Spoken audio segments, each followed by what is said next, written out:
Okay, so I'm just laying out a glass tile backsplash here. This is a 3x6 glass subway tile. There's a few things you need to know about glass tiles. It's not like a regular porcelain tile or ceramic tile. There's a few things that you need to take into account when you're going to install a glass tile, backsplash, shower, whatever, when you're going to be using glass tile.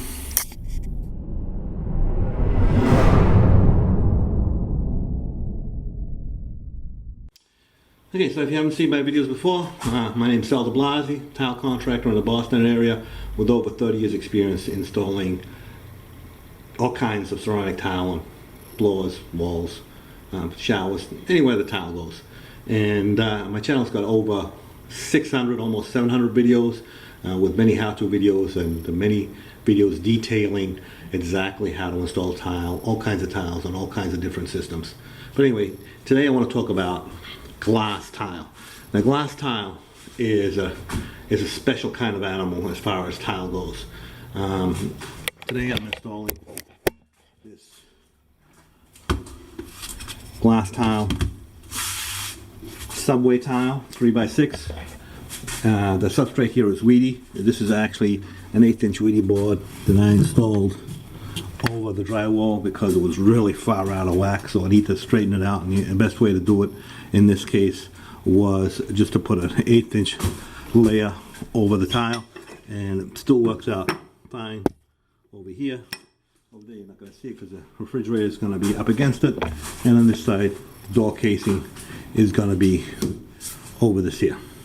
So anyway, the thing to know about glass tile,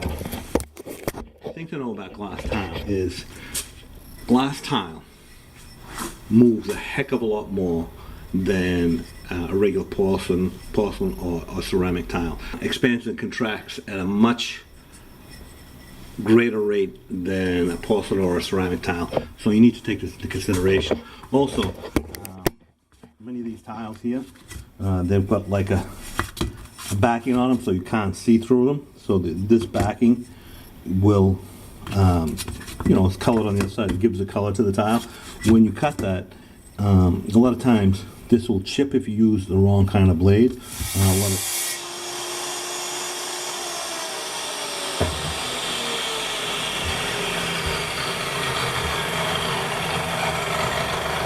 that's a regular porcelain blade. It's all chipped in the back. You can see all the chipping in the back here. Also, sometimes you have to cut it first from the back, halfway through, and then cut it from the front to get a good clean cut. Many times a snap cutter will be preferable because you just score a snap and you get a nice clean cut.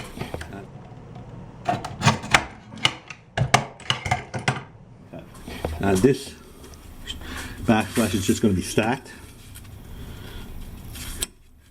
Just like that. There's not going to be a running.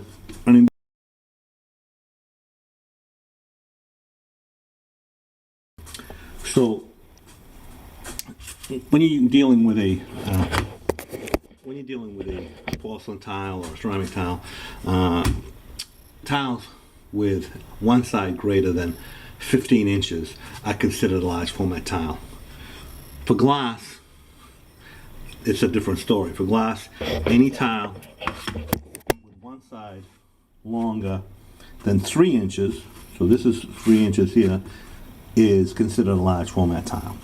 So this is 3x6, so because this side is 6 inches, this is considered a large format tile.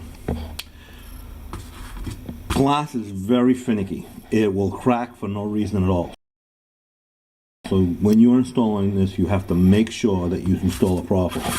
So what that means is where the tile goes into a corner, it's a bit dark in here. But, okay, let's do it over here.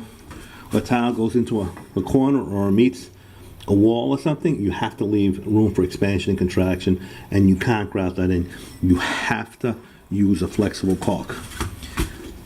When you're installing this, you probably, most times, you want to knock down the ridges of the thin set so you get a smooth backing.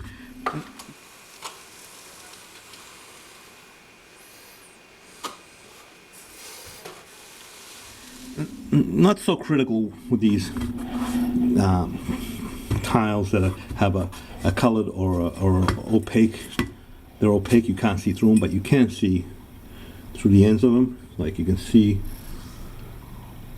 so you can actually see through the end of the tile because it's glass. So you want to be really careful when you're installing this. You want to get 100% coverage.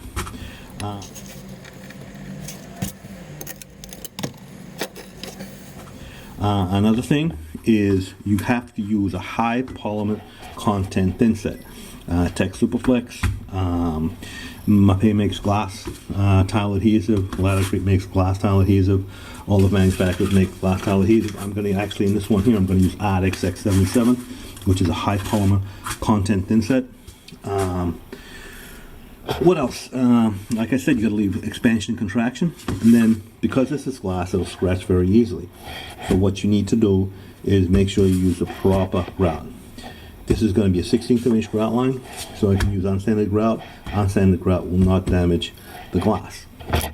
However, some of the advanced grouts do not come in unsanded, so most of the time they're okay.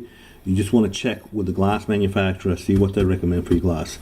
Some mosaic glass tiles actually require sanded grout. Some require that you seal it before you grout it. Others don't. This one does not. So I can just set this, install it, set it, and let the thin set up, and then come back and grout it. Don't have to seal it. But there are some mosaic tiles that do require sealing before you grout it. So anyway, I just wanted to get a few points out about glass tile. Oh, another thing is when you set the glass tile, you want to have as thin as possible bond coat, as thin as possible. The more you build up the thin set on the back of the tile, the easier and more likely it is that the tile is going to crack. So what that means is you're going to use the right size trowel. You're not going to build it up on the back so that you have a thick bond coat. So what that actually means is, and that's why I did this on this backsplash, what that actually means is that you want to get your surface prepped as perfectly as possible so it's completely flat and you don't have to run into problems. See, if you look at this, my substrate is completely flat. It's completely flat all the way around. All the way around. This wall was way out of whack, and tearing down the sheetrock under it and replacing it wasn't a possibility. So we ended up putting an 1/8 inch weedy board on top of it. Prep the wall first, then put the weedy board on top. It's actually thin studded to the substrate through the studs, and I covered the washers so that there's no possibility that those could rust. And although they're made for wet areas, but you just cross all your T's and dot all your I's. So anyway, just wanted to talk a little bit about glass because it's a very finicky and delicate tile that a lot of people are using. Like I said, I've done showers, I've done backsplashes, I've done all kinds of installations with glass.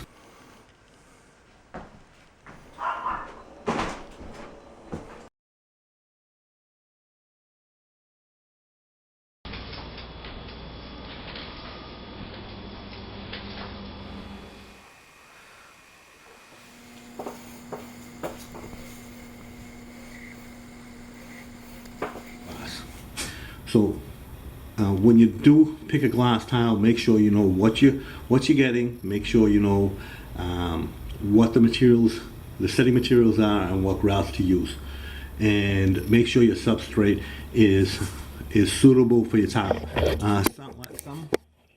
Some glass manufacturers require a cleavage membrane on the substrate before you install it.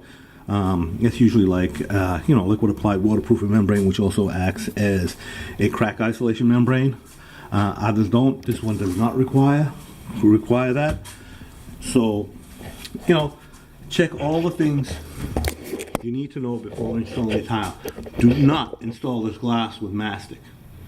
I haven't used mastic in years. I just don't even buy it anymore. Years ago, went through a ton of it. Systems were different. Recommendations were different. Today, we've advanced, and the recommended setting materials these days mostly does not include mastic. So, mastic is anything you get in a bucket. Even if it says thin set on the bucket, it's not what you want. Anyway, so I hope you find this useful. Like I said, I got a ton of videos on my channel that describe and show exactly how to do many things, from small floors to backsplashes to entire showers, anything to do with tile. I've been installing tile for over 30 years, and I follow TCNA standards, and anyone that doesn't do that, they're rolling the dice. So just want to make a point clear that don't guess at what you're doing. Make sure you know what the standards are.